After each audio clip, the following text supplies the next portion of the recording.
Welcome to Nightlight. Step away from the mainstream and gather around as we enlighten the world and our realities and travel this cosmic journey we call life. Join us as we share with you and provide that beacon that can guide us all to a better way. Explore with us as we examine a metaphysical montage of spiritual insights, covering everything from the mundane to the magical, UFOs to unicorns, and everything in between. This is a time of awakening, of sharing and evolving, of spreading our wings and soaring on the cosmic breath of creation.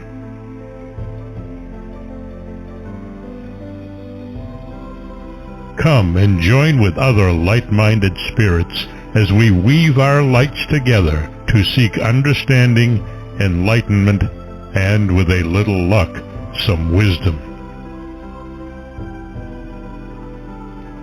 This is Nightlight, a reminder that you are never alone.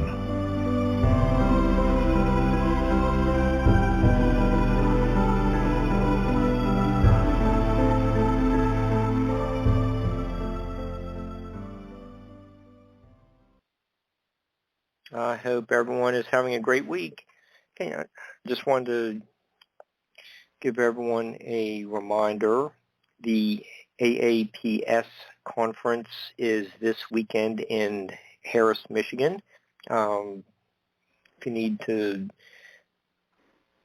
get a little bit more information about that conference, you can go to aapscopper.com. We have a return guest who will be discussing his new book, and we may even get a lesson on how to make goat cheese. Barbara and I are very pleased when an author contacts us and says, "Oh, hey, have a new book coming out," and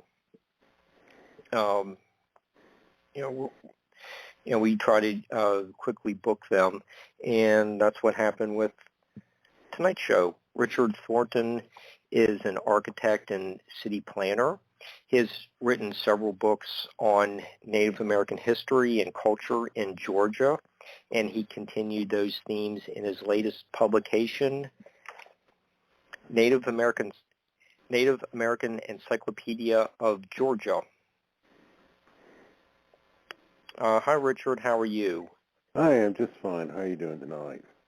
Oh, great. That sounds like a very boring town. Actually, it's a very interesting book.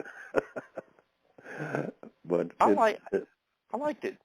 We're gonna let everyone know how interesting this book is. So, okay, we're maybe some of the while the listeners are getting ready to tune into tonight's show, perhaps they went to YouTube and listened to Merle Haggard's Okie from Muskogee, or Saturday they're going to be tuning in to hear all the important scores coming out of Tallahassee and Tuscaloosa.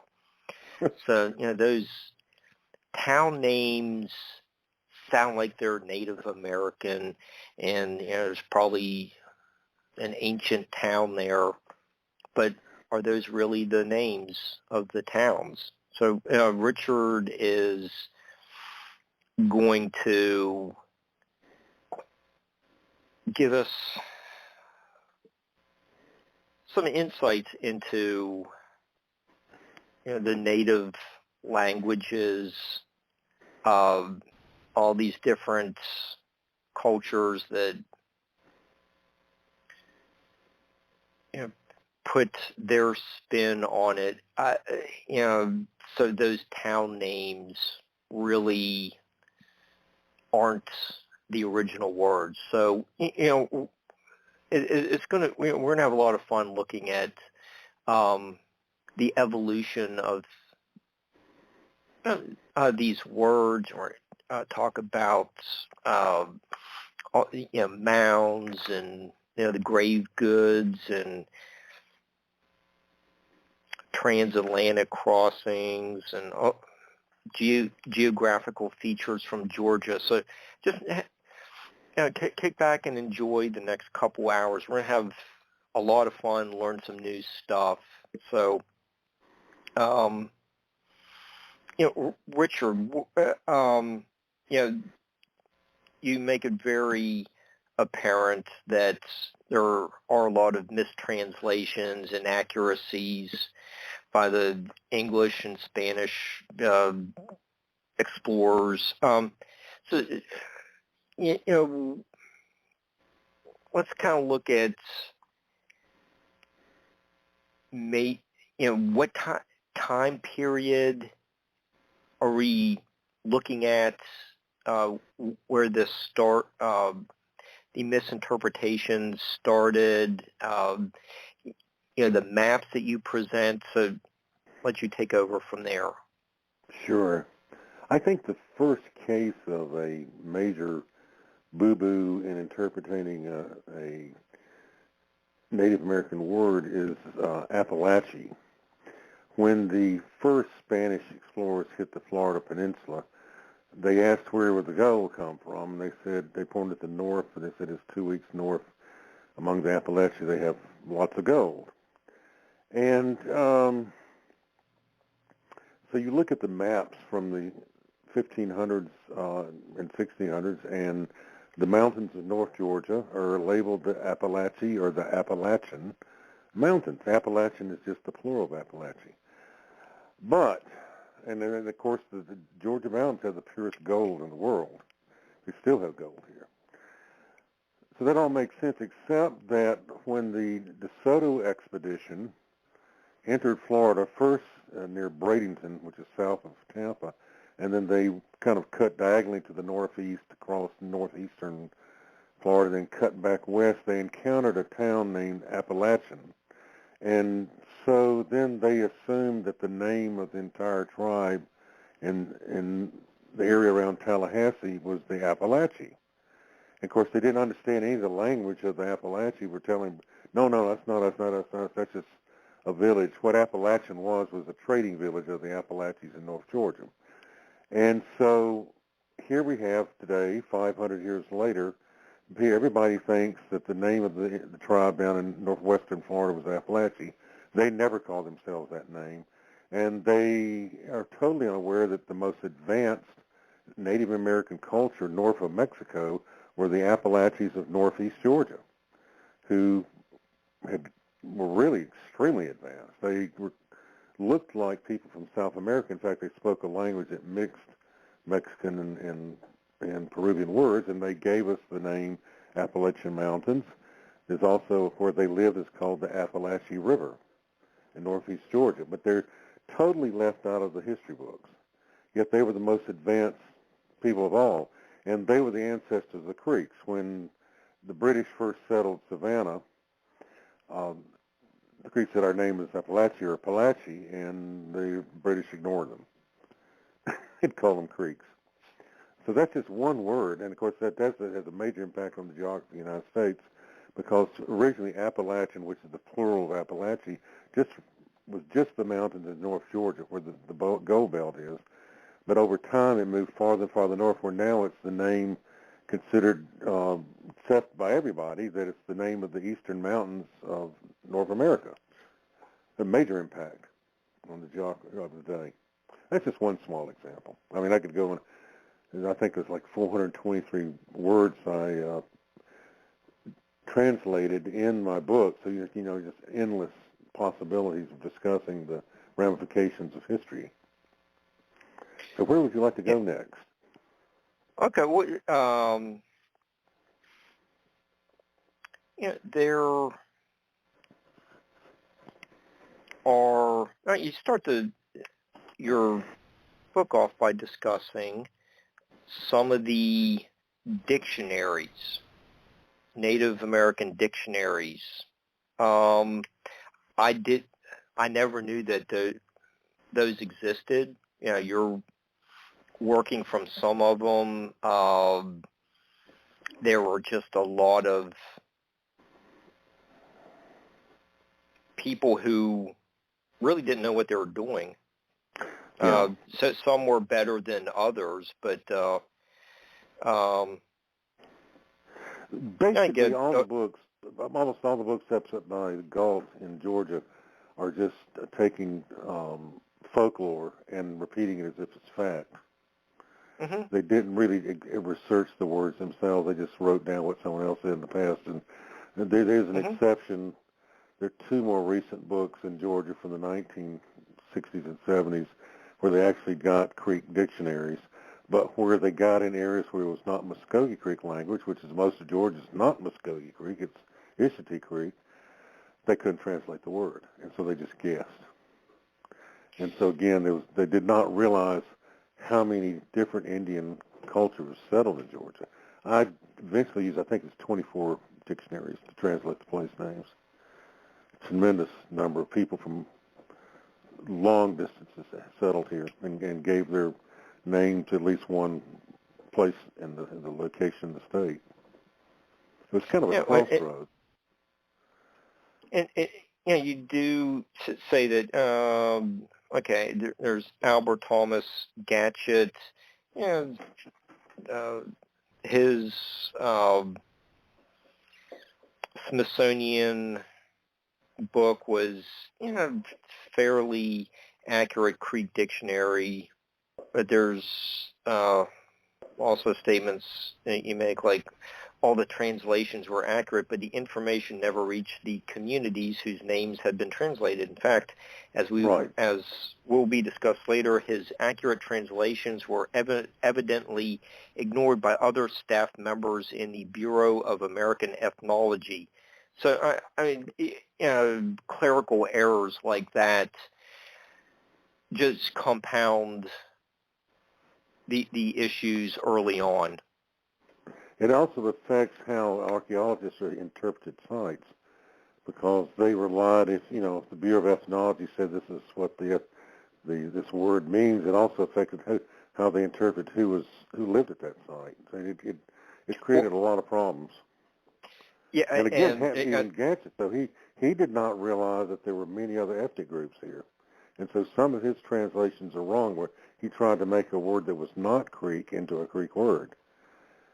So he didn't dawn on that so many people from so many parts of the Americas could actually settle here and had communities. So he was right when he translated Muskogee Creek words, but he got farther and farther off from being right when he tried to translate non-Muskogee words. Yeah, and since you were talking about ethnology, and you also write, first, the Muskogees were originally a minority in Georgia. Many of the Creek place names are not Muskogee words, but are derived from other Creek languages. Secondly, he assumed that all place names from Atlanta northward were Cherokee, and there are very few Cherokee place names in Georgia. No, I did not know that until I read your book, and I thought Cherokee were. And actually, there are very few Cherokee place names in North Carolina either, or Tennessee. It's just fascinating that all the rivers in western North Carolina have Creek names, or else English names. So it's a problem that extends beyond the state's boundaries. But all is great. I think what I'll do is I'll give an example of what got me started in all this, so you understand how it does affect the belief system of archaeologists. Back in 2007, I was contacted by the American Museum of Natural History in New York City. They asked me to create architectural drawings of Mission Santa Catalina de Guali, which was on St. Catherine's Island on the coast of Georgia, very famous Spanish mission. But they also wanted to make sure I did it right, so they sent me a box full of archives, photocopied archives from the Spanish colonial library in Seville, Spain.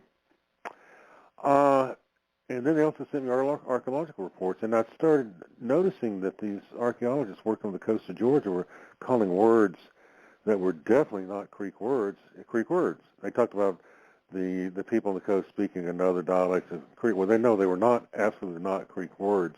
And it took me years and years and years. We're talking about 2007 to when I wrote this book to be able to translate their words. I kept on going farther and farther away, purchasing dictionaries to find one that would translate those place names on the coast, and it turned out that most of the people on the coast were from South America. And that drastically changes one's interpretation of what the artifacts you found. And also found that you're familiar with the Taino of the Caribbean, they had a major presence in Georgia, Alabama, and Tennessee. Tennessee actually means descendants of the Taino. So in other words, they were up in Tennessee too. Okay. What other books say is Tennessee is believed to be a Creek word meaning unknown. Well, that's because they didn't follow it far enough, to get to why did the Creeks call that land Tennessee, Tennessee, and it was called where the Tainos lived. Oh, that is starting to put things into perspective. Yeah. Okay, and you just mentioned, one of the phrases you just mentioned was from the coast of South America. So, yeah. Well, they actually came beyond the coast of South America. There's people from eastern Peru and the Amazonian basin settled in the southeast. Yeah, and so that's one of the subjects our listeners really enjoy, or these transatlantic or long distance migration type stories. So we need to address how much of this South American influence has been found in Georgia, and you do have in your book, it was also going the other way as well. So, Richard, could you give us a little bit more background on the Mayan Itzate language? That's a language distinct from what was spoken by most of the Mayas in the Yucatan Peninsula. And the Mayas probably came from somewhere else earlier, but over time they picked up some Maya words and it blended with their old language. They probably were from, say, Ecuador or Peru right there originally, but they became the foundation that built on top of an earlier immigration by people from Peru. So the culture of the Creeks was really a mixture of Peruvian and southern Mexico, and that's exactly what my DNA is. I have no North American Indian DNA. All of my indigenous DNA is either from southern Mexico, or basically they call it Maya, Pernoan from eastern Peru, or Sami from northern Sweden. And, it's a different culture that might explain why they were building large pyramidal mounds and cities when Native Americans, other parts of North America, were living a more hunter-gatherer type life. They were different people. I got a better story than that. You're talking about South America. Now, this is going to bug some people's mind. This is one of the biggest puzzles I've ever had, linguistic puzzles I ever had in my life. One of the most powerful tribes on the Altamaha River, which is one of the largest rivers in eastern North America. Most people don't know that. I think it's third largest in North America, on the East Coast, was the Alecmani. And what the French colonists at Fort Carolyn said is that they grew trees, the quinine tree, cinchona tree, and then they'd gotten very wealthy by selling the bark of the cinchona tree all over the southeast because it cured malaria and it cured many other diseases. Like when I had a tick infection about 30 years ago, I had to take quinine pills. So it was all cure-all medicine. They got very wealthy from this bark. And I said, that name, it just doesn't. I got dictionary after dictionary after dictionary, both in North America and South America. Nothing matched it. Because we knew the meaning of the word because the gentleman who was captain of Fort Carolyn, René de Laudière, wrote that it meant medicine people or medicine men. And I said, it just doesn't, I can't find anywhere in South America where it's like, except that the Creek word for doctor is Alec. So that kind of matches it, like Alec Mani. So the Creek modern word for doctor is or a healer is Alec. So that part, but the Mani is nowhere in South America could I find a Mani meaning people or men or anything like that. And then I remembered there's a bunch of tribes in northwestern Germany who are the ancestors of the Angles and the Saxons, whose name would be like Germani, Alemani, Stomani, and I said, wait a minute, no, that couldn't possibly be. They couldn't have come from Germany, but actually Alekmani is an archaic English word meaning medicine nobility or medicine man. Mani is the plural of man in Old English. So among the many people who settled on that coast was probably a boatload or several boatloads of people from what was then southern Denmark, the ancestors of the English. Now, how about that? Very interesting. And you also mentioned that there are some Gaelic Irish words found in the native languages as well. So so if people are traveling from Denmark, England, it's not all that far to Ireland, so it's possible. So what is some of the evidence of Irish or Gaelic words? Okay, the most important is Gi, which is the word for people or tribe. It's used as a suffix in Iroquois, Algonquin, Shawnee, Cherokee, and Muskogee. It's in all those languages. That's straight Irish, but I've also found that several of the tribes who became members of the Creek Confederacy actually had the same name as traditional Irish Gaelic tribes in Ireland. And their names are on the landscape today. Like the Tuka, who were originally up and around Highlands, North Carolina, through there, Sapphire Valley, that means principal. And it's a word used today in modern Gaelic. Principal, that means principal people. The Currahee, like Currahee Mountain near Takabachi, Georgia, that is the Curry, which is the modern-day name of Curry and McCrory and all those Irish names from that same root. That was a tribe in that thing, and then in the southwestern part, County Kerry, that's, of course, Kerry is a very common Irish name. There's also a division of the Creeks that had that name too, and so they were. It's amazing. It's hard to believe, but I mean the words are there, and it all matches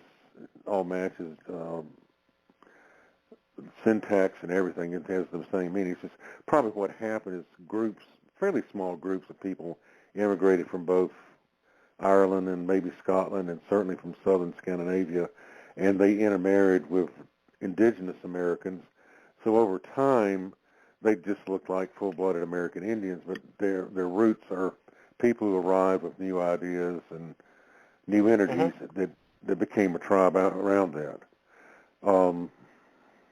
That's a lot of Native Americans take that hard to believe that they're not pure-blooded American, but when you look at the genetics, it's very hard to find any American Indian with more than around 38 to 40% American Indian DNA. Everything else is from other parts of the world, which is telling us that they carry, they're mixed blood people, and that the Native Americans really are a new race, created by people from many places. Well, and we cannot rule out trans-Pacific arrivals as well. No, I'm part Polynesian. And it's not just me; it's my whole family. In fact, what's really weird is that our Polynesian is labeled Maori. The people of New Zealand, which may mean that they came here first and then went on to settle New Zealand, because I think they were here before they were in New Zealand. I mean, how else do you explain the substantial Polynesian DNA? As though they were here. Now, also, we should say that my coordinator, my fellowship in Mexico, Ramon Pinachan, told me that they thought Polynesians came to Mexico before American Indians, and that definitely the tribes located between Los Angeles and the tip of Baja California were Polynesians, and this has been documented now. They've been able to do DNA tests on their skeletons, and they were Polynesians. There's also Polynesians in southern Mexico. When they came, they don't know. But, that's he believed that it was not a radical idea, that they just saw the cultural influences of the Polynesians on the Americas, and then they saw skeletons that were definitely not American Indian skeletons. They were Polynesian skeletons. They'd find them, in certain sites, so they were convinced that those people came also. Okay, well, and you may know Rick Osman, or at least heard of Rick. He has the book Graves of the Golden Bear, and he argues that like the Ninth Roman Legion was pulled off of building Hadrian's Wall. There's evidence that they came to the Ohio River Valley, probably settled more around the Louisville Falls of the Ohio area. Then they kind of reappear like 25, 30 years later. But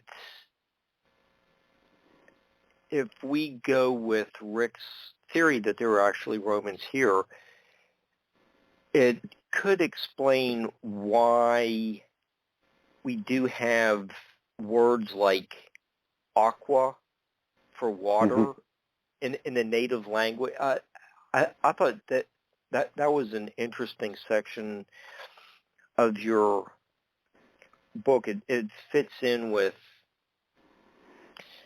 let me explain the way I don't have any people. theories. I really don't. I mean, I got my critics will say, well, that's just your theory. I don't have any theories.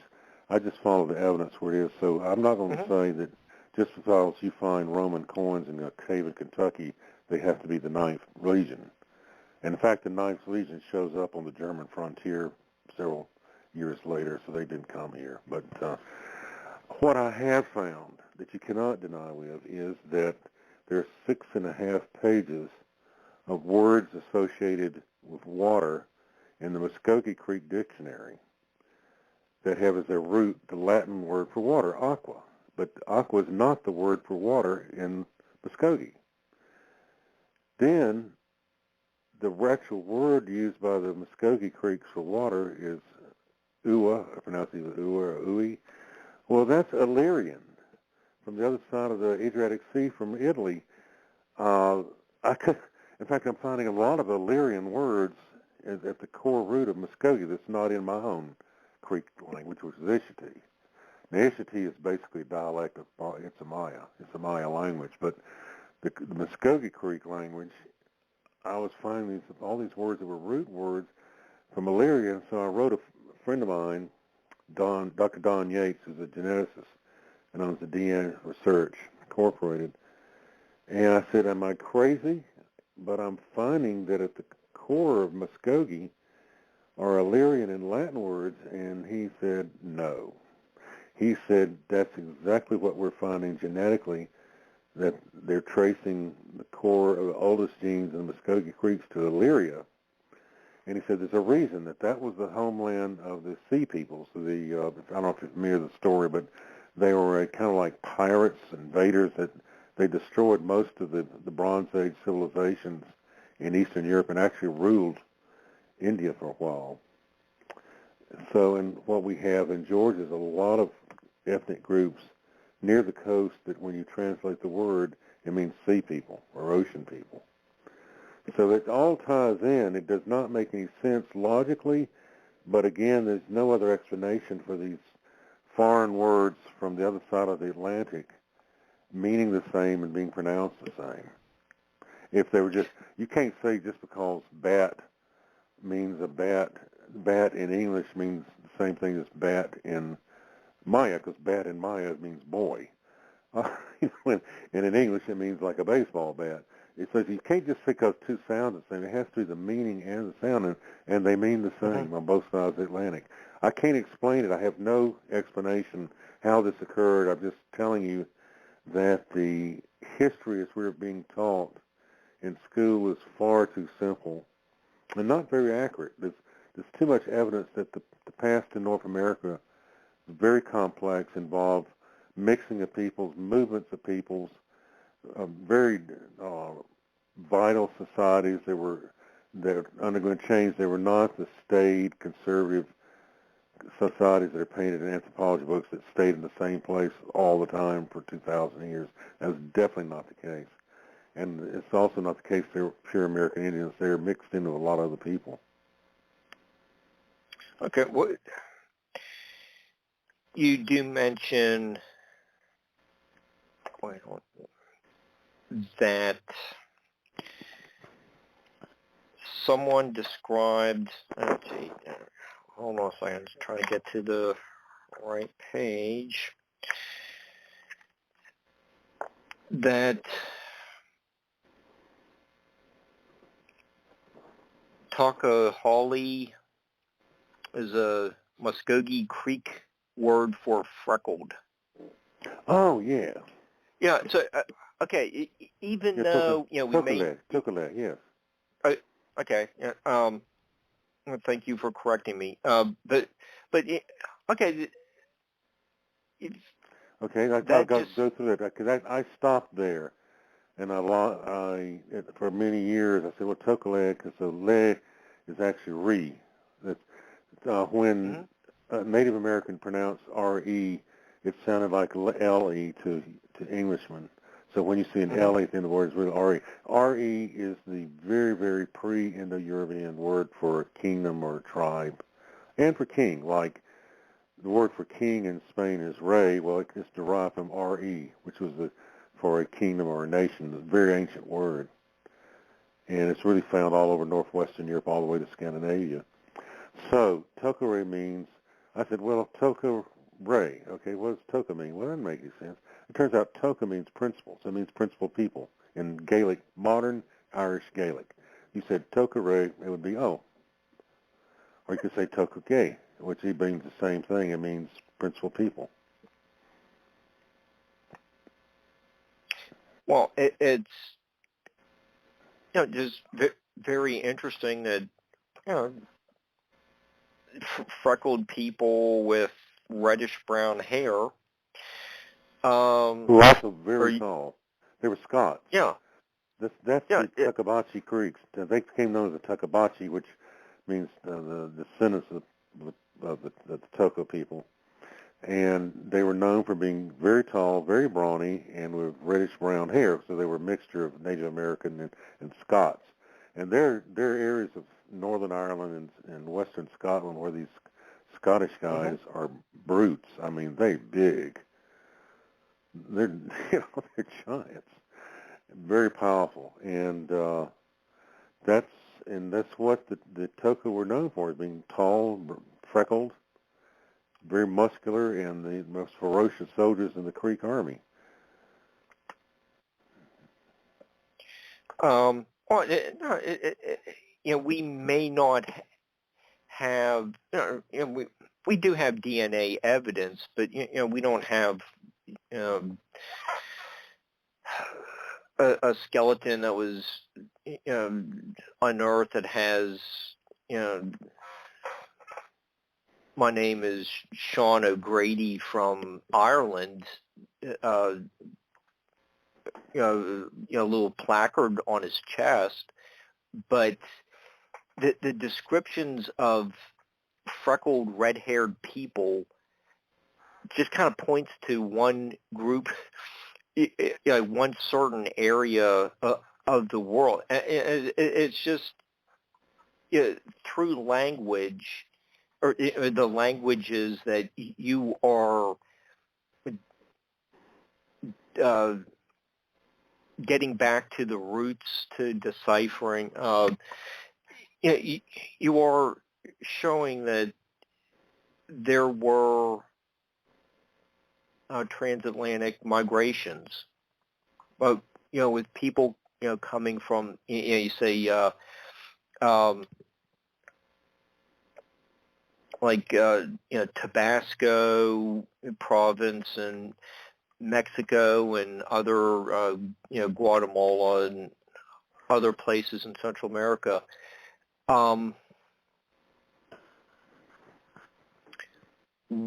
What was the reason for all these people arriving in Georgia over thousands of years? What's attracting all these international visitors to various places in Georgia?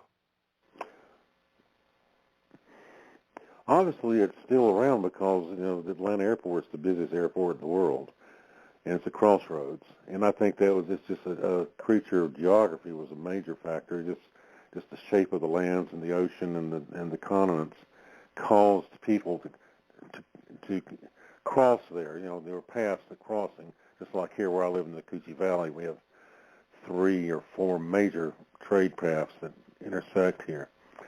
The second thing, of course, in North Georgia was the gold, and the diamonds, and the sapphires, and the rubies. But most importantly, it was the purest gold in the world. And they said in olden times they just picked it up off the ground. It was kind of like a fairy tale land where you could get rich by just picking up gold as you walked along the floor of the forest and take it back home and sell it. Okay. And just to show that history repeats itself, Atlanta was it Hartsfield Airport, the busiest airport in the world. You do go into detail about Peachtree Street in downtown Atlanta. Mm-hmm. What's my one trip through Atlanta was whatever interstate that was to take me to Hartsfield Airport, but so I was probably close to Peachtree Street, but I was not actually on it. But what's the importance of Peachtree Street?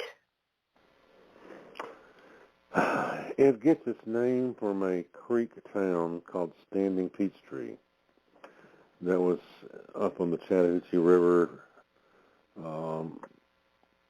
northwest corner of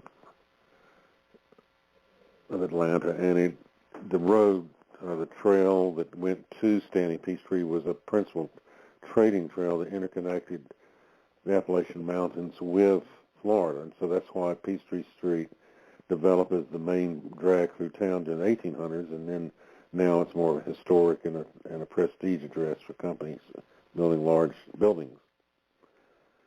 but it just gets its name from a town that was where several trade routes crossed. Yeah, so it was just a very important trading path. Yeah. That's all it was. Yeah, I just think it's interesting what you said. It's like, the more things change, the more they stay the same type thing. There's history repeats itself. I thought that was like one of the best examples. That the street probably hasn't, the actual direction of the street probably hasn't changed in hundreds, if not thousands of years. But you get some buildings lining it now, but overall it's probably the same thing as it has been for hundreds of years. I just thought that was really fascinating. And you also have examples of some Hebrew words that have been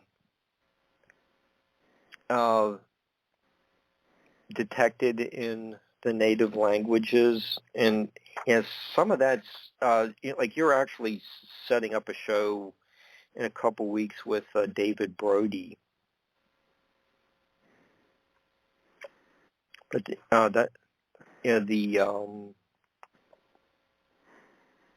story you have on page 42 about Liu Bei. Let's look it up here. I'm getting a look out here. Yeah, it's on page 42, and also again on 49. See, I actually read. I'm impressed. Something scary about this book? I wrote it when I had COVID. I had COVID before they knew what I didn't have a name for it, and I had no idea what's going on. But I had fits doing the book because I had the encephalitic form that came in through as an eye infection. In fact, that's what most of the people in this area had was eye infection and severe brain headaches and infections. And so I had trouble remembering, and I would type, and I would forget what I was typing, literally. So that's my excuse for having to look up in my own book what you're talking about. 42. 42 and 49. Now, I'm not sinning out at all. That's don't tell anybody that. It's just the COVID, see. Okay, Luby. Oh, Luby. You're talking about the Jewish girl. Oh, yeah, that's a good story. Yes. Yeah. Okay, Luby is means love. It's a Ashkenazi's Jewish name primarily. Sometimes used as Sephardic. It was most common in Eastern Europe, and it was generally the name given to the firstborn daughter of a rabbi. Now, she put next to it 1715. That's highly significant because that's the Yamasee War in which all whites were being killed in the southeast. So evidently, Luby was on the run. Either she'd already been captured and she was going to be held as a slave, or she was not captured and she was running from the Indian war parties and was just leaving a message to tell people that's where she was, or she'd been through there. Okay, and what she also left her initials at the Track Rock Gap. Well, that's where she left them. Mm-hmm.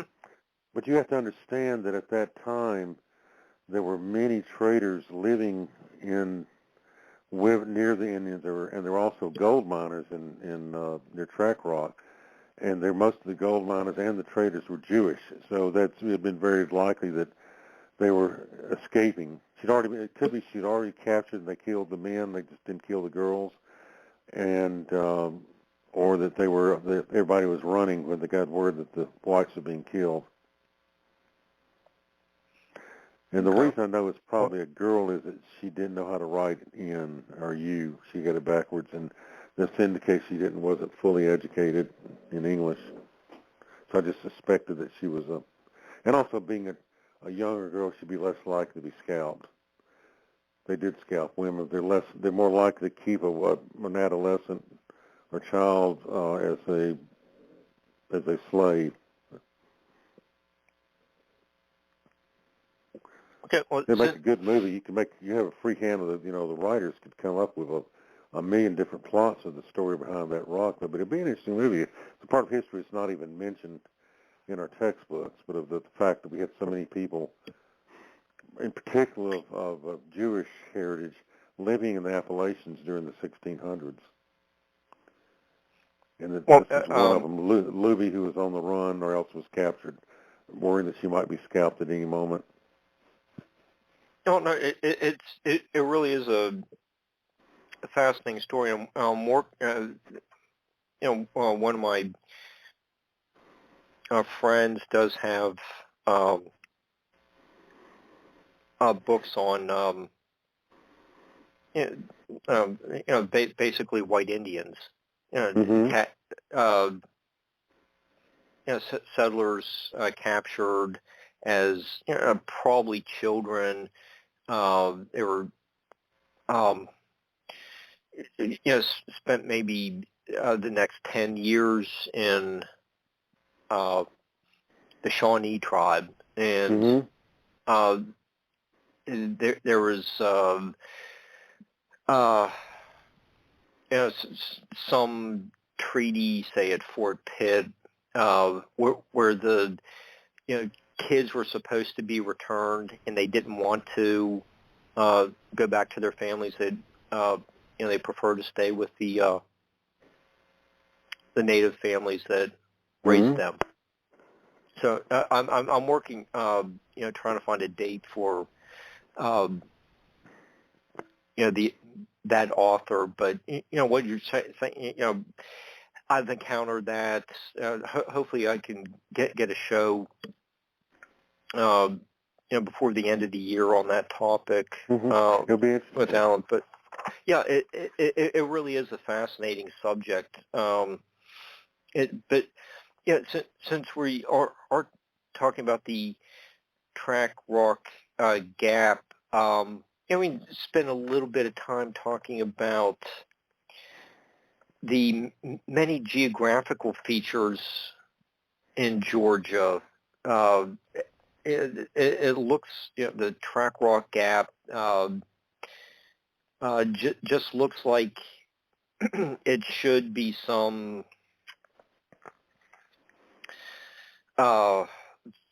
major ceremonial place. You have a distant mountain between, a saddle of two other mountains. It just looks like a very panoramic, scenic type place. It is in its winter. The views from top are absolutely incredible. I mean, it should be a national park. But I have to tell you this: the way that both the Isiti and the Chantals Mayas expanded their territories, they would establish fortified trading posts in mountain gaps, and then go up the mountain above it with terraces. So it is a classical Isiti Creek colony, where they go to a key mountain gap on a trail, and then they build terraces above it for producing food, and they put soldiers in fortified positions near the trail so everybody has to pay a tax coming through their land. And over time they built small towns and then larger towns supplied with all the produce of the land.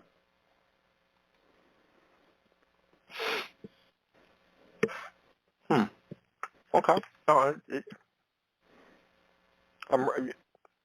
just been. You have some great photos in there. Thank you. And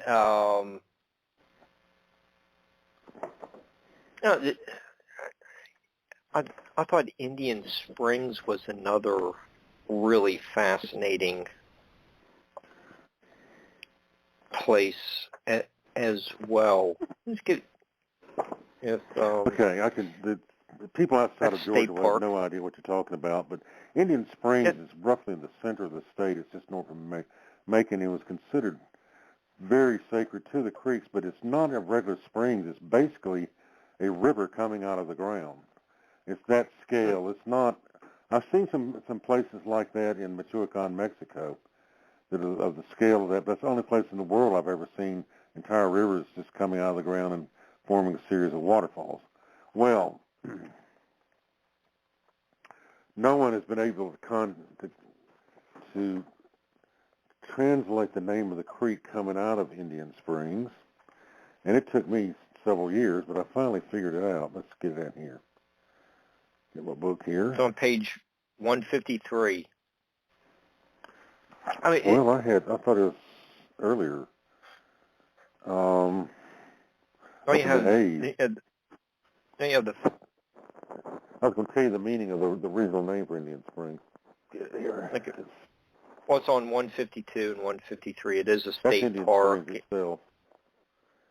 I'm trying to get the name of that strange and translatable stream through there. Let's see. This is a large book, folks. It's not a pamphlet, because it is an encyclopedia where I tried to cover as thoroughly as possible all the place names and all the general tricks of history that I've learned through the years, so I could pass it down to subsequent generations. You did a great job. It's very informative. I just want to just touch on a number of things to,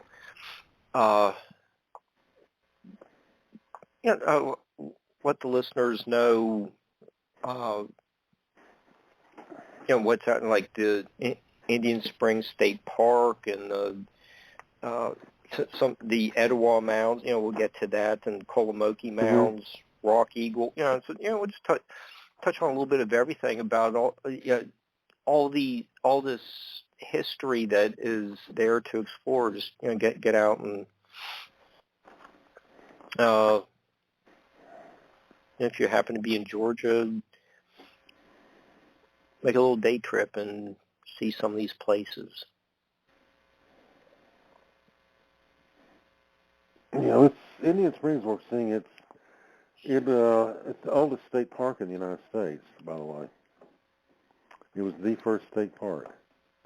Dates back to right after the Indian removal, and it has a building on it that was built by a Creek leader as a hotel. You don't think about Indians building hotels, but again, that's what I try to tell people. You can't. The Hollywood mindset of what Native Americans did and didn't do doesn't fit here. It's much closer to Mexico and culturally, although we did not have slavery and we did not have human sacrifice.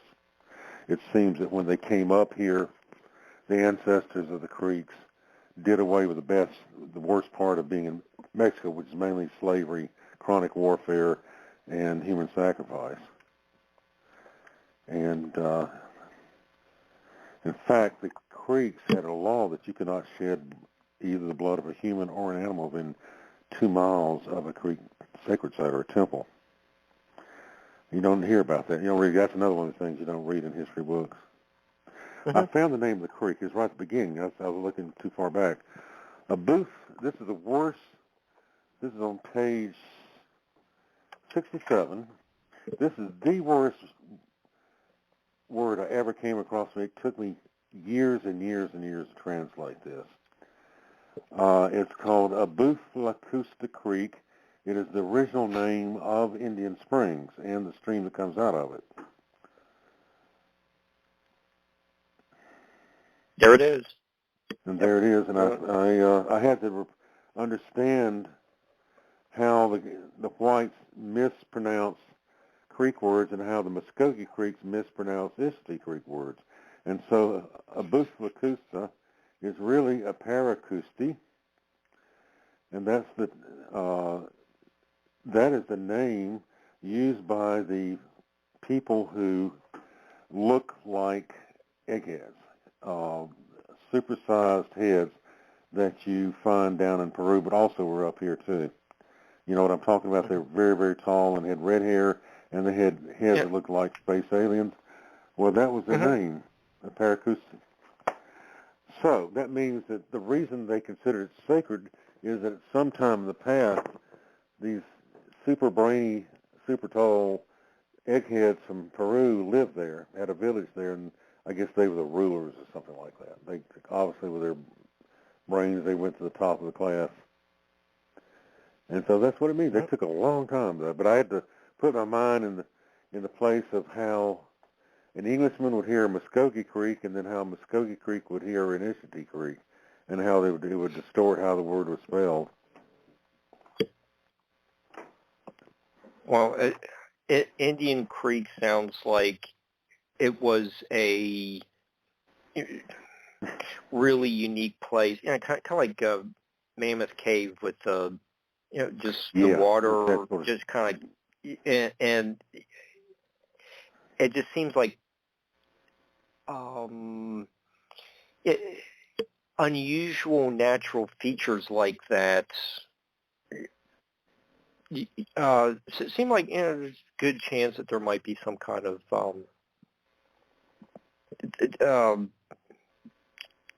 sacred site in Indian Springs case.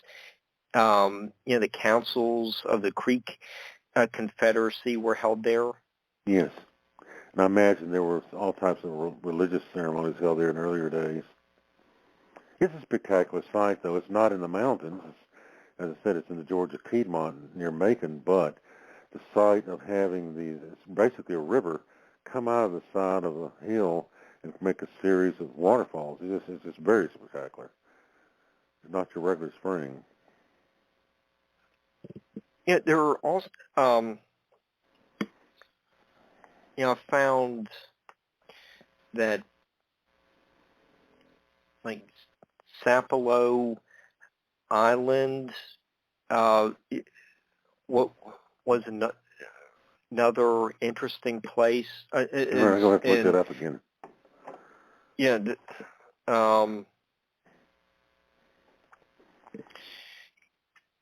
there islands,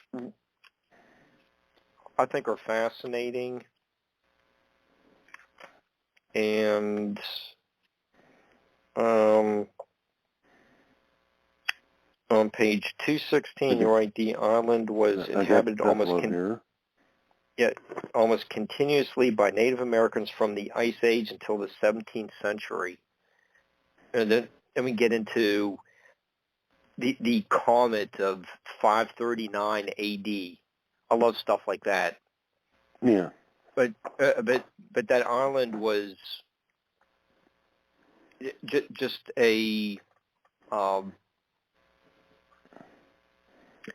sounds just a very lengthy history.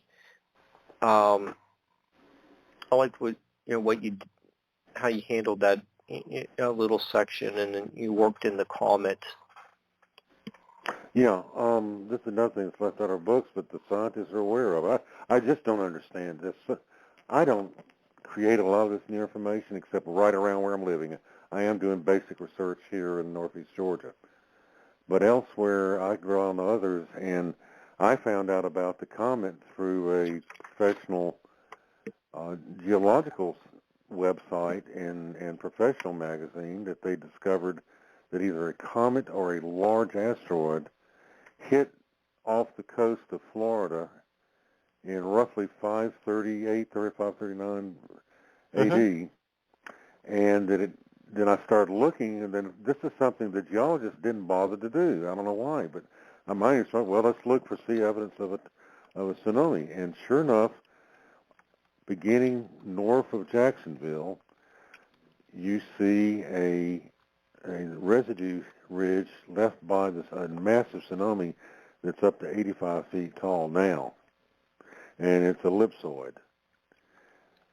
What the comet did off the coast of Florida is it destroyed the islands off the coast of Florida. That's why there's no islands from Cape Canaveral northward. They were just, the soil was washed and pushed into the mainland. In Georgia is where it left the large debris ridges that are up to 85 feet tall, and they extend up to just near Savannah. I could even pinpoint where the object struck the ocean because of the ellipsoid, because it had there was enough of curves I could just calculate the original axis point.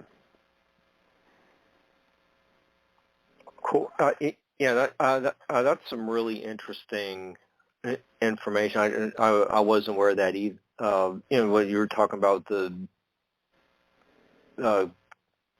comet and tsunami would have obliterated the islands. Yeah, near it the obliterated impact islands. point. It also would have flooded all of South Georgia. It would have killed everybody. That it was I don't think it was an asteroid. It was something, a monster, and it was produced so much debris that the Maya civilization went into a dark age for 50 years after it hit. So it had an impact on and the Swift Creek culture disappeared from South Georgia permanently. Evidently, they were killed by the tsunami. So it had an impact culturally on a wide area of the Americas. But no one mentions it outside of the geology textbooks. You never see it in an anthropology book. They're just not even aware because they don't communicate much with their kindred professions. Well, it's really interesting story. So, how people adapt to catastrophic events. We're covering that on last week's show. Maybe people who were enemies actually have to become friends to survive in such a cataclysmic event. I like stories like that. It's really interesting to see the impact on people and how they react. But and we have so many listeners, who really enjoy stories about the mounds and what was found in them. And you do. Give us a few photos of the statues found at the Etowah Mounds. That's another state park. We'll spend a little bit of time talking about the amazing artwork that was found. Yes, I'll be glad to. First we'll do the etymology, since this is about my etymology book. Etowah is the Anglicization of the Muskogee Creek pronunciation Etowah, which means principal town, which is derived from the Ishiti Creek word Itula, which means the same in both Ishiti Creek and Itsamaya, means principal town. Tula is derived from the original name of Teotihuacan. So what it's saying is that the people that settle there can trace their roots to Teotihuacan. The art there, I'll backtrack so people understand how I know anything about this. I received the first Barrett Fellowship from Georgia Tech, which is for the architecture school, and at the time was meant to fund a full postgraduate degree, equivalent back then around $7,000, which today it was $7,000. It was like $1,000 back then. That was a lot of money back then. Enabled me to spend an entire summer traveling and studying in Mexico under the direction of Dr. Ramon Tinjachan, who was the curator for the Museo Nacional de Antropología de México in Mexico City, internationally famous archaeologist. Well, the first time I was to meet with my coordinators, which was Dr. Pinachan and Ignacio Bernal, who was director of the Instituto Nacional de Antropología y Historia in Mexico. So he kind of outranked Ramon at the time. And shortly, I brought with me 2 books because I was told by the Mexican consul in Atlanta, as customary in my situation, an academic, to give a book to a professor who's going to help you and not be paid for it. And they weren't. It was an extra on their part. Well, Ignacio Bernal quickly figured out I was not from a rich family who was going to donate money to their digs. I was not even a professional architect. I was just an architecture student who was even just beginning to learn Spanish. And so he looked at his watch and said, idiotas, and walked away, and I never saw him again. On the other hand, Dr. Pina-Chan liked me. He was, like me, he was part Native American. His mother was Maya. My mother was Creek, and then my father had Creek, too. And so I gave him both books. One book was on the southeastern Native Americans. The other book was on of Georgia. And then I was waiting at the out, and I finished my meeting. We shook hands, and he turned down my syllabus of where I was going. He thought the professors at Georgia Tech were just trying to make a tourist out of me. And in fact, he asked me, "What do you want to be, a tourist, or do you want to be someone who knows how to restore buildings and has a sound knowledge of the history of Mexico?" And I said, the latter. And so they tossed my syllabus from Georgia Tech into the trash can, and I was to come back the next day and pick it up. But that was about the limit right then of my involvement with them. Well, I got to the edge of the bus stop on the plaza, and his beautiful graduate assistant, Alejandra, came running out there. "Mr. Thornton, wait. And then she said, Senor Pina-Chan wants to know if you can eat lunch with him."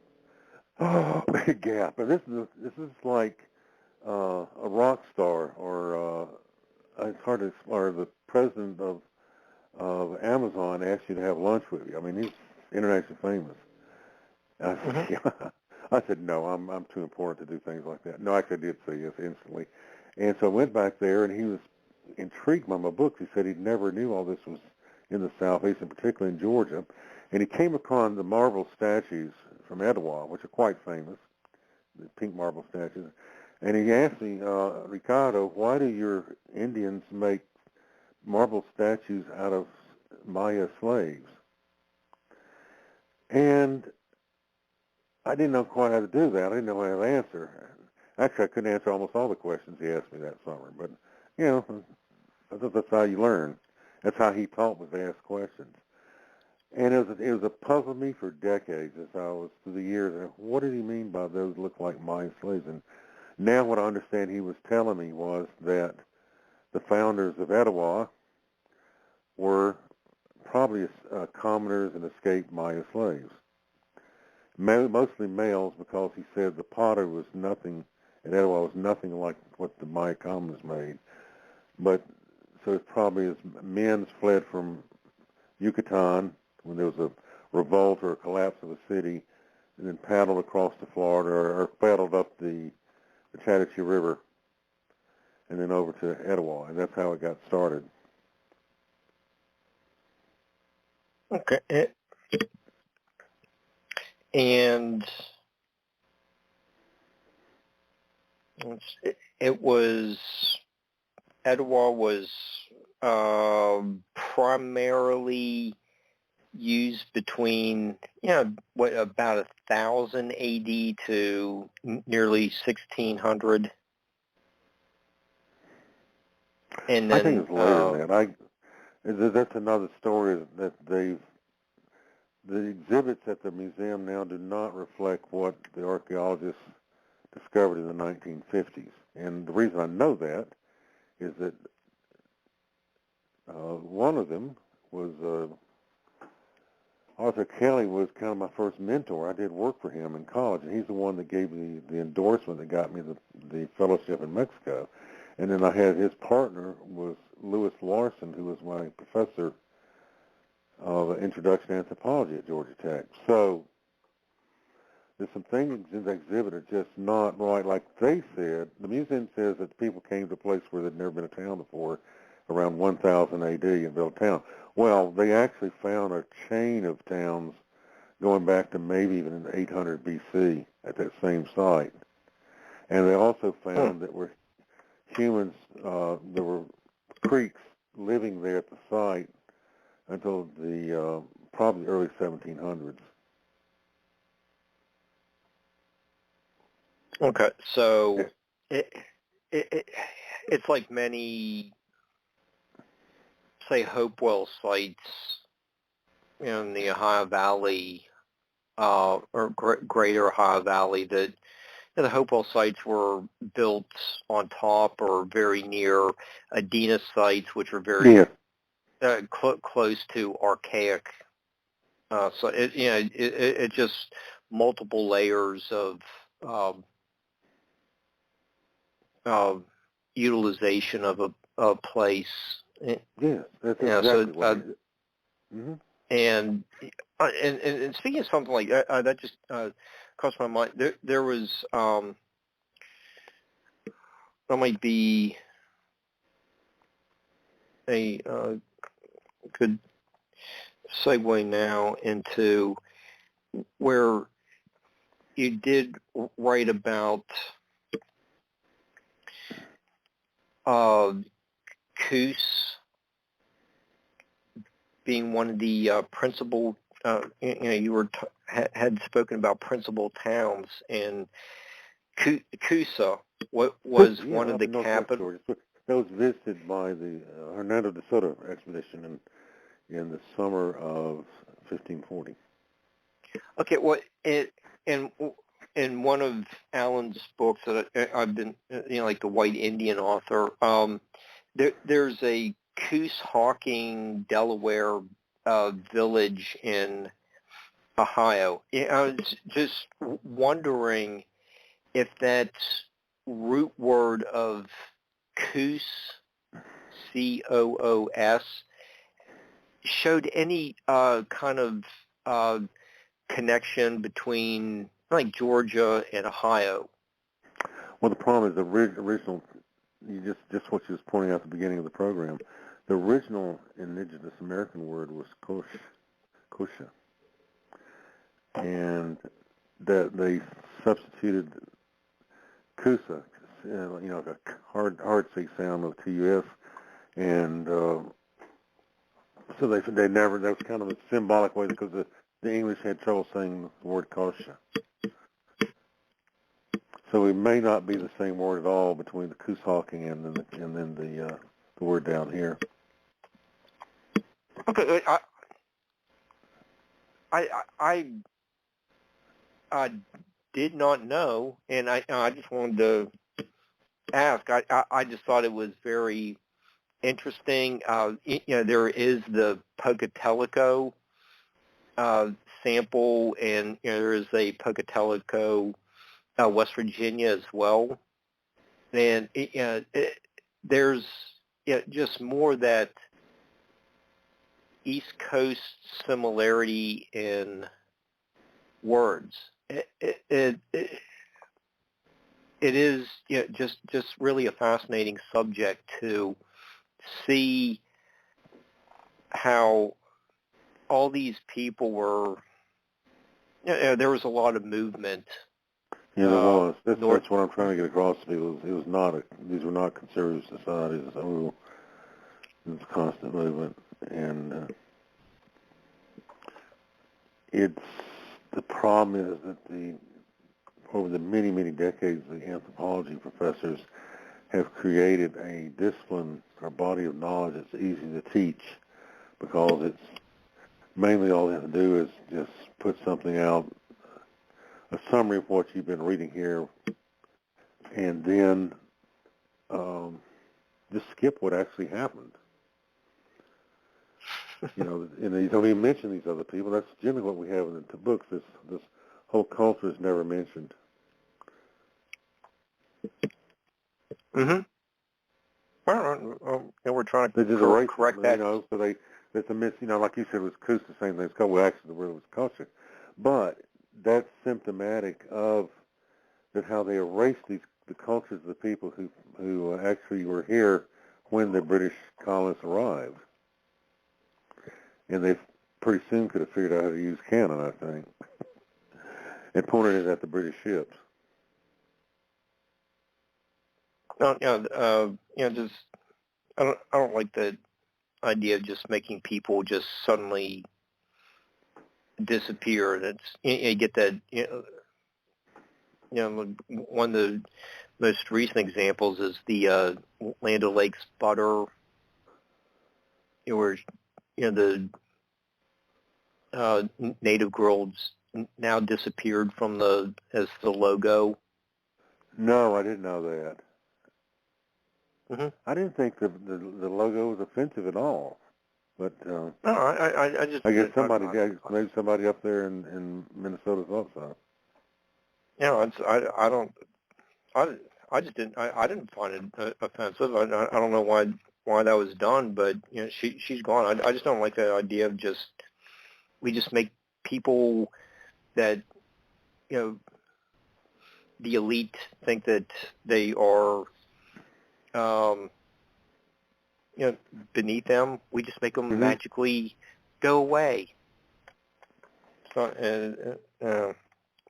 I'll save that for another show. But that Rock Eagle Mound is yes. I've seen photos that it pops up every once in a while as like one of the best examples of rock mounds. But you could give us a little bit more detail about that, and spend a little bit of time talking about that. Okay, it's actually the two mounds. They call them the Rock Eagle and the Rock Hawk, and I don't think they are. I think those are Appalachian shrines, and the reason I do is they both the Rock Eagle Hawk and the Rock Hawk, I think they call it, have white quartz on top, and that's a key indicator of a Appalachian shrine. They put the white rock on the top of everything, both mounds and terrace complexes. So, and another thing to be known is that the people in Mexico would, in the southwest coast, Guerrero province, they had a religion in which they worshiped vultures and the dead, and they would put their dead on top of these stone cairns in the same manner that the Buddhists in Tibet do today, and the hawks and eagles and vultures of Tibet, Himalayas, and that's where in Tibet, would eat the flesh of these bodies. So I think that's what was going on down in Mexico. Possibly even they put bodies on top of the belly of the rock eagle and let the vultures come down and eat the flesh. Yeah, that seemed to be then they pretty common during like Adena times, and then you just have the bones to bury at some point after they're the flesh, but you have a really nice aerial photo of it. There's with the beak points directly south. So there seems to be some kind of implied archaeoastronomy feature to that site, and the tail is aligned with the winter solstice sunset.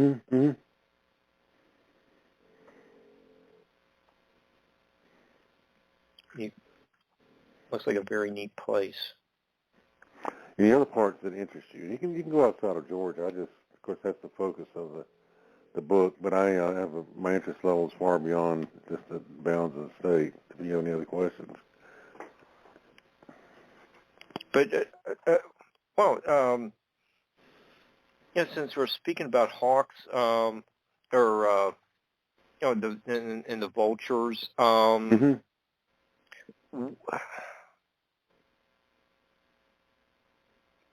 I'm trying to look through my notes real fast.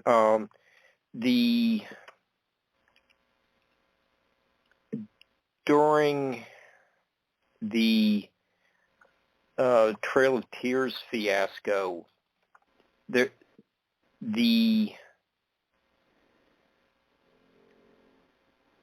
there was the loss of the vulture type folklore. That's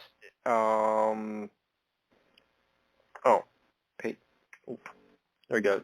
It's on the next page 210. Mm-hmm. The painted vulture was yet another victim of removal of Native Americans from their ancestral lands. So, we do need to take into consideration all the different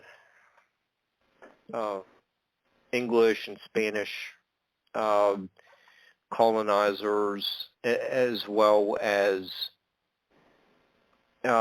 events like the forced removal of people from their homelands, and how much of this language and culture were lost since the people did not have the rock eagle symbol to as part of their culture anymore, to go back to they knew all the inner workings of it, like the winter solstice alignment. How many generations does it take to just kind of work its way out of the consciousness of the people who no longer had access to such a ceremonial place? Yeah, and they didn't have vultures. And what part of the problem was that in the old days, many of the tribes in eastern North America burned off the underbrush of the forest each late winter, when it's dry. And this would kill animals, and so these painted vultures thrived off of eating roasted animals that are found in the forest after a fire. And that didn't cease to occur by the following Christmas.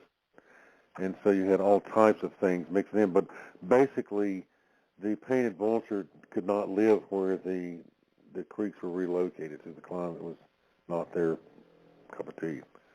And so they stayed where their quarry was, and the people went west and found new vultures. Okay, well, just something for the listeners to consider. You brought up a very valid point, but and say with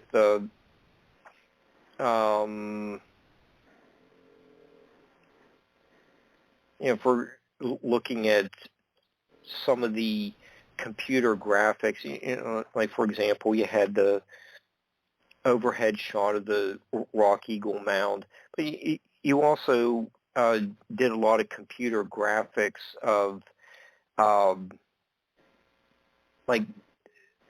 the actual mound site and where the village was laid out around it. Can you tell us a little bit about the artwork that you did for your book, and Native American Encyclopedia of Georgia? Most of those illustrations came from earlier books. So I wrote a book on the Creek architecture. I guess about 8 years ago now. Time flies. But I took illustrations from there, and then some of my newer illustrations since then. But basically, I was from the beginning, I was treating Creek as a significant form of architecture, and it is. They were capable of building enormous buildings, 200 feet wide, 400 feet long, for dances and things like that. So that's what I did. At that time, I studied the archaeological reports of archaeologists, went on site when I could, and then made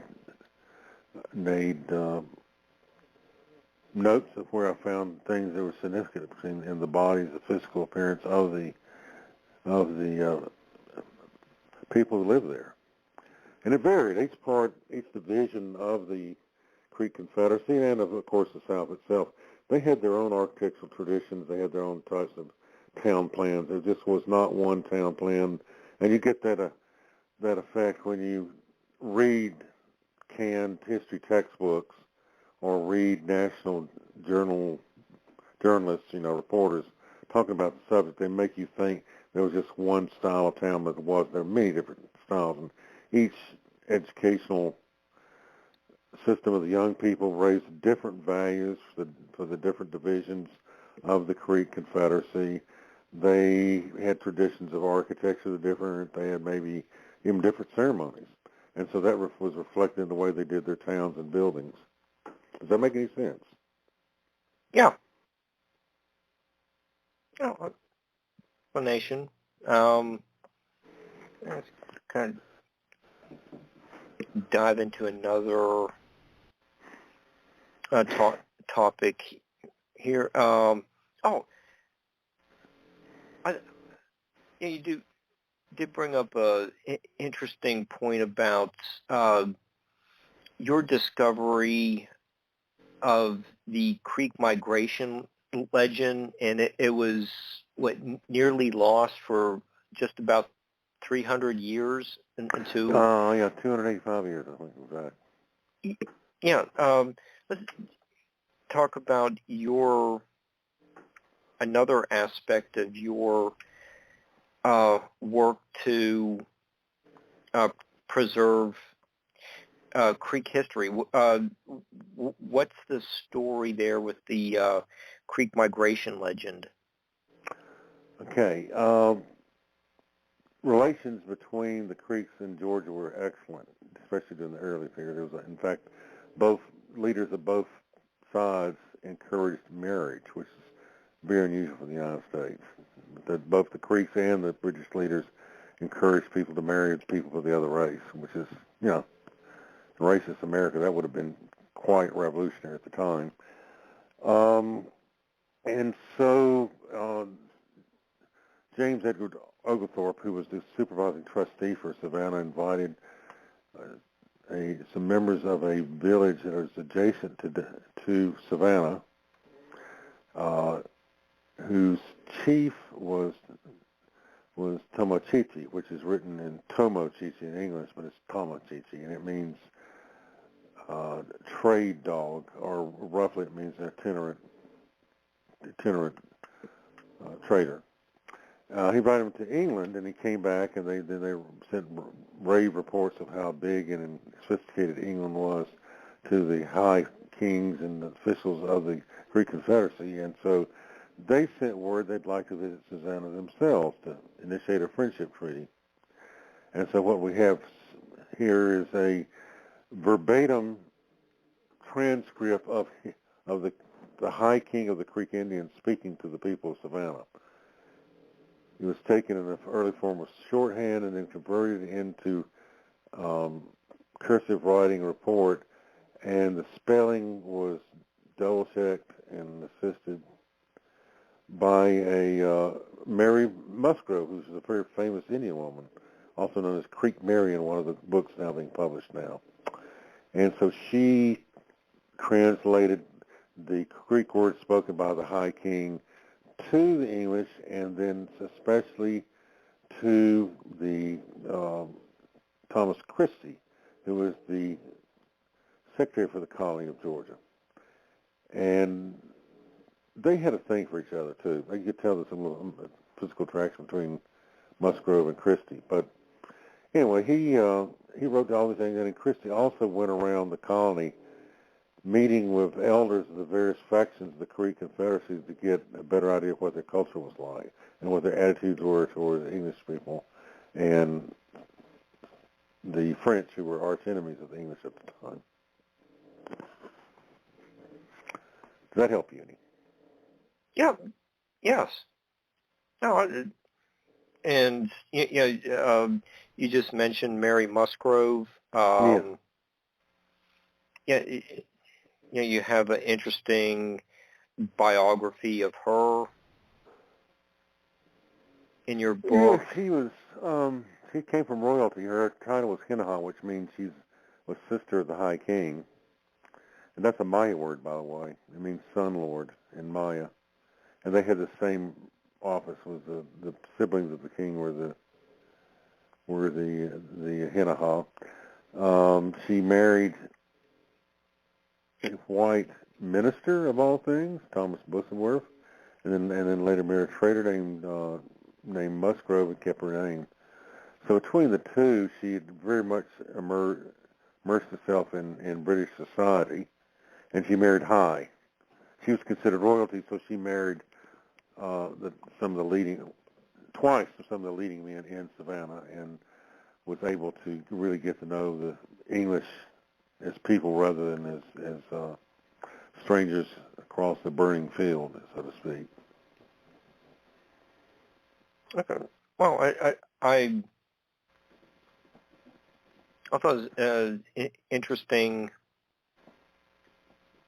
biography, and another interesting character was Osceola. Yeah, Osceola. Yeah.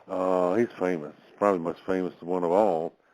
He was born in a village on the Tallapoosa River, West Georgia, and then later never saw his white boyfriend, and he tailed around some of his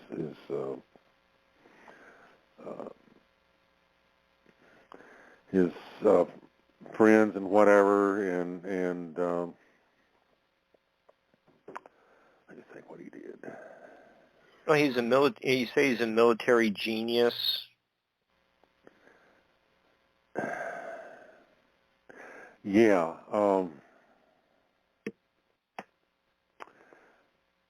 He was, but it's hard to explain how they translated into the English of what he was, because it's like his name meant crier of Asi, in other words, he was the person who prepared the sacred black drink, Asi, which is the same word in South America. It's the same beverage, same name, both places, by the way. So he was not a chief. He was not a chief warrior, and in normal places and times, he would not even be in combat. He was almost like a priest, Asi Yahola. And yet he became the premier warrior and leader of the Seminole in Florida. His mother and him moved down there at some date when they got tired of being close to the whites, and he became an active soldier for the Seminoles, but he was never a chief. He just led the fighters because he was so good at what he did. He was never captured as per se. He was asked to come in to talk a peace treaty in the fort, and came in voluntarily under a white flag, and they put him in iron chains, and he died of a disease while he was imprisoned in Charleston, probably from homesickness if nothing else. No, I think there's a little bit written about him in Brad Sanders' book that we had him as a guest. Really? Something in the spring, and he's talking about Bartram's William Bartram's visits throughout the southeastern colonies, and he has a photo of Osceola's grave in there. I think it's at the fort you were talking about, but he also wrote Andrew Jackson's betrayal of his own Creek allies in Georgia is what probably started Osceola on the path to being a hostile. Yeah, because he was rich. That's where he was living at the time. What happened is that there was a civil war between primarily Georgia Creeks and then primarily Alabama Creeks. It's really between progressives and conservatives. It's called the Red Stick War, and the majority were the progressives. But the Red Sticks, a fort that contained both mixed blood Creek Indians and white people, their relatives and husbands, and they killed quite a few whites, almost 500, maybe more than 500, in the fort. And that caused the United States to come involved in the war. So, Jackson was whipped everywhere he turned as long as he was trying to fight the Creeks of white men. And then he made the comment, it takes 40 white soldiers to equal one Creek soldier. And he persuaded the Creeks living in Georgia to come and fight as a separate army under the leadership of a Creek chief who was a combination, I think, of they had Chickasaws, Creeks, Choctaws, and Cherokees in it.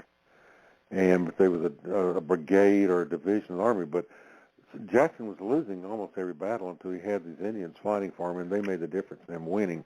But at the same time, he gave orders to the people back in Georgia to ransack the farms of the Creek soldiers from Georgia that volunteered for him. They came home with their wives dead or raped, and the house wrecked, and fences knocked down, and their livestock dead or stolen. Okay. Well, and that's why there's such animosity among the Seminoles. They saw what happened to Creeks who fought for the United States. They were betrayed. Their farms were destroyed, their wives were killed and raped, their children were carried off into captivity. And so they said, well, if anyone who even becomes your friend, you eventually destroy. So why be your friend to start with? Well, that does put a lot of things into perspective. All the you do have references to all the treaties as well. Yeah, it's a book, I have a lot more detail, but I don't think people listening on the phone will, it's some people it'd be such a boring subject to start with, but me to go down and list all the treaties and things like that. But yes, that did occur. Yeah, I'm trying to keep it lively. Yeah. Oh, well, speaking of lively, we do have to mention Deliverance and The Walking Dead for those who want a little bit of the woo-woo mixed in tonight. So we're diverse. We can work in a little bit of everything into these shows. So The Walking Dead is filmed in or parts of it are. It's actually been filmed a lot. It's filmed in Georgia, and then all the Walking Deads are. And they go up in the mountains sometimes and film. I've watched a bus full of zombies drive past my house when I lived in. But really, I'm kidding. A bus full of zombies turned around my little side road, which is a one-lane road called Waters Road near Dahlonega. I don't know where they were going, but evidently they were filming a scene somewhere up in the mountains involving about 30 zombies in the mountains. And they'll show up in a lot of places. And, of course, in fact, the opening scene of Walking Dead was filmed near Dahlonega on the expressway from Atlanta to Dahlonega. I don't know if you remember a scene where looks like thousands of cars parked on the road, abandoned. That's near Dahlonega up in the mountains. Now, Deliverance is a book that was written in the same time I was at Georgia Tech. And the author, and James Dickey, exactly, was my English teacher when he was writing the book. Oh, right. Apple. No, you didn't know that, did you? I did not know that. He told us about it. But go ahead. Didn't he play the sheriff at the end and telling Burt Reynolds, we don't want you coming back here, pulling this stuff. How the guy end up Dream he was poking holes through John Voight and Burt Reynolds' stories. So he actually appeared in his own a movie version of his own book. That's true. And what there's your did English mainly teacher. for our English class was show us slides of the Southeast. I mean, that's the truth. But I thoroughly enjoyed it. He would read poetry, and he'd like the coast of South Carolina, Virginia, Georgia, or the mountains of the Piedmont, and he would show color slides of places he'd been and then read poetry to it. And that was our English class. I'm not even sure how we got graded. I thought maybe he got an A. I don't know. But then later on when they were filming Deliverance, I went up there several times with friends from my fraternity, and we watched the filming underway. That was quite impressive. Which scenes did you watch being filmed? The canoe scenes when they're going down the gorge, the Chattooga River. They're going down the gorge. Yes, that's amazing. It was scary. They were doing it themselves too. They didn't have money for stuntmen. I could not believe they were sending their own actors down those dangerous waters there. I'm a canoeist myself, and I wouldn't do that place. I mean, the 3 future A-list actors were they're risking their lives going down there in those canoes. It's really dangerous. But that was not fake photography. I mean, that was the real thing. What you saw the canoes doing was actually what they did. I don't know if this has anything to do with etymology, but it's of interest to the listeners and viewers. Yeah. And of course, the plot of the book and the movie actually is based on Carter's Lake, in which I was kind of a sleazy little slip of ham of politics. They decided to build an extra lake beneath it that would be pumped back up to the upper lake at night, and that was how they're going to make the economic justification for building the lake. Otherwise, it couldn't be justified. But in the process, they flooded the site of one of the largest Indian towns in North America, Coosa, which was where DeSoto went. You mentioned Coosa earlier. Mm-hmm. So much of the language, you hear the men talking, I know exactly what they're referring to, who they're talking about. They're talking about the dam being built and the Indian towns. Most people from other parts of the world saw the movie and didn't realize there really was a place like this that was done. Well, okay. So you get a behind-the-scenes look at the making of Deliverance. Yes, that's absolutely. And The Walking Dead. And I have not watched The Walking Dead being filmed, but I have seen busloads of zombies. And yes. Have you ever seen has a busload of zombies ever gone past your house? No. No. See, I got bragging rights. Yeah, and people think I'm crazy, but I really did. And but that's taking place in Sonoya, Georgia. Sonoya, which is Sonoya was the mother of a very prominent Creek chief, William McIntosh. You might have heard the name. He was the first Indian to be made a brigadier general in the U.S. Army. He was commanded all of the Indian divisions and brigades that fought in the Creek War and at the Battle of Horseshoe Bend. But his mother was named Sonoya, and that was where he grew up himself. And so now Sonoya is becoming the new Hollywood. That's what he said. The historic preservation in the area. It's a ideal location for and then right north of there's Peachtree City, which I helped plan, the planned city. That was one of my first project when I got out of came back from Sweden from working. And so they have a large planned city of maybe 45,000, 55,000 people now, very modernistic, so they can film scenes from movies there too. And it makes people think they're in California or somewhere.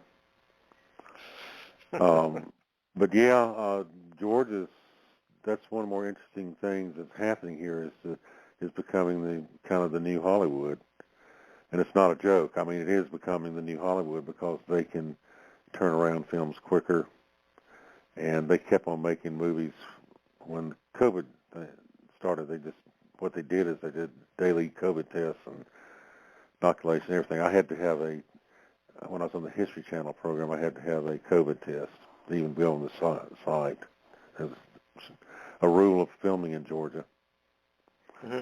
So they kept on filming where Hollywood shut down for the better part of a year, and now they're way ahead, in the production level.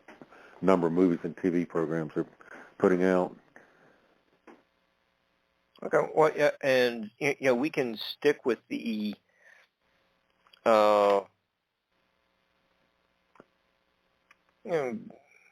woo factor a little bit, and there is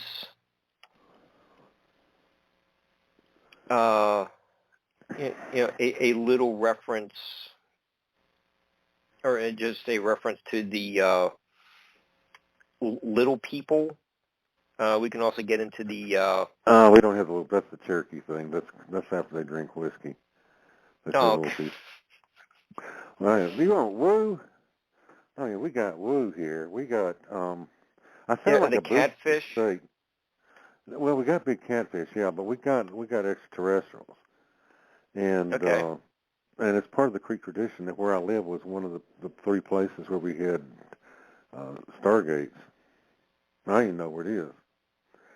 I was, and in fact, some professors and scientists from Europe came here several years ago, and they did found a gravitational vortex over the part of the valley where the Stargate is. And there's another one. Each place had a round mound that they was on. And so the other two places were near Elton, Georgia, on the Savannah River, and then at Kolomoki National Historical Park near Macon. There's a round mound there, which was supposedly had a Stargate on it. Wow. And according to our tradition, we had friendly relations with very tall extraterrestrials who looked like humanoids. They didn't look a whole lot different than us. And on occasion, Creek priests would try to go into the Stargate. Some made it, but it was very dangerous for humans to go because the technology is more based for these people. But it was to the Pleiades. And they would, as they were traveling through space, they would see the galaxies and everything, and thus on the symbol for the Creek Wind Clan is a galaxy surrounded by planets and stars. There's no way you know what a galaxy was by looking at the sky.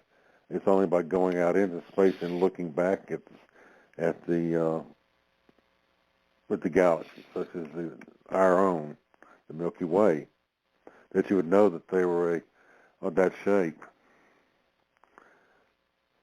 So, and that's the symbol of the Wind Clan, is a picture basically of space with the sun, the stars, the moons, and the galaxies floating around it. Well, and I think it's in Nancy Red Starr's Star Ancestors book. She covers some of the theories of stargates, portals. I think that those were located in Mexico, so there's like the same type of concept and astral traveling, or whatever you want to call it, found in Mexico, and also found in Georgia, maybe amongst the same people or closely related. Well, I think it's why they came here. I mean, I think they knew this place was here much earlier. That it was not like they were just heading north. They knew what was here when they were going, and because there are a lot of these cultural, physical connections between the two areas that you don't find elsewhere. And it's very possible the Mayas actually lived here earlier because their migration legend is they came from northern Europe and lived on a place where there was a lot of ice, and they were chased out of where they were by ice giants.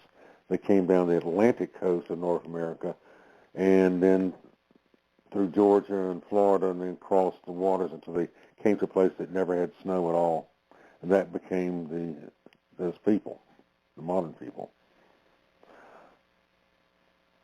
Okay, and maybe in their travels they encountered the wog. Right. I was. You want to talk about the wog? Yeah, that we got to work in the like cryptid angle too. Oh, we've got to do all the woo factor now, don't we? Yeah. Well, in the last like 7-8 minutes we have left in the show. Yeah. Okay. The wog was the best we can determine did exist. It's not a myth, and it shows up being mentioned in several southern states. It was the Eastern American cousin of the Commodore lizard in Indonesia, and every bit as big, maybe bigger. But it was the same type lizard. It was extremely big, and it was very dangerous. It could bite humans, and it quickly disappeared after the large herds of buffalo and elk disappeared from the state because there was nothing for it to eat. And also the deer population dropped. It ate the carcasses, the rotten carcasses. That's just like the Commodore lizard in Komodo lizard in Indonesia. It only eats rotted flesh. So it was dependent on eating the rotted bodies of buffalo and elk, and when they died out, it was just not getting enough nutrition, and so the species died out. Okay, that makes sense. But there we are with that. Asian East Coast type connection that you mentioned. It does show up in the DNA. Yeah. So there's similar species of huge lizard living in two different parts of the world. There's a little bit more of the evidence that we've been talking about of animal and people migrations around and also the world. We have a kind of diminutive cousin of the big black lizard still, and it lives in areas where there are terrace complexes that the Mayas built. So they brought it up from Central America. It's not as big as the main one, but it's still not a lizard that's native to this area normally. It's a Central American bird, hunting and egg hunting and whatever lizard. Okay, cool. Is that woo factor enough? I'm trying to think more woo factor. We got into extraterrestrials. We got into giant lizards. Stargates. These people going to think I'm telling a bunch of tall tales, but you'll just have to verify these things are really part of the history books. And what you're bringing up now was actually in history books written by eyewitness accounts, and then the information was not put into modern history books. It was intentionally left out. And with the 4 minutes left, there is something that is fascinating. It's another example of maybe how the founding fathers were actually looking at native cultures when they were getting ideas for the Constitution.